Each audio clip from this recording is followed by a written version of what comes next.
විල්ගමුව police බල ප්‍රදේශයේ මුර්ගහ උල්පත ප්‍රදේශයේදී අද පෙරවරුවේ වන අලියෙකුගේ පහරදීමකින් පුද්ගලයෙකු හා කාන්තාවක් මිය ගොස් තිබෙනවා. මෙලෙස මිය ගොස් ඇත්තේ 57 හැවිරිදි පියෙකු සහ ඔහුගේ 25 හැවිරිදි දියණිය වන අතර ඔවුන් වනරව පේරකණත්ත ප්‍රදේශයේ පදිංචිකරුවන්.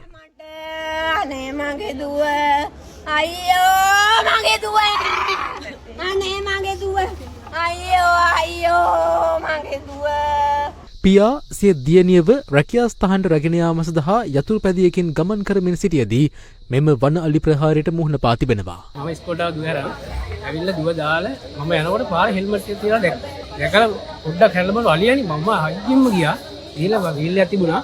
වීල් එක ආරේ එනවා මම ගමන්නේ හෙල්මට් එක තියනවා පාරේ අලියා ඉන්නවා. කාටද ගහලත් දන්නේ නැහැ. අපි දැන් පොඩ්ඩක් බලමු කියලා ගිහින්. ඊට පස්සේ ඇවිල්ලා බලන බයිසිකලක් තියෙනවා. ඊට පස්සේ ඇවිල්ලා බලනකොට දින්නේ ගැටේ හිටියා. ඒක තමයි කට්ටියට පස්සේ අපිට බලන එක්කෙනෙක් පණ තිබුණා.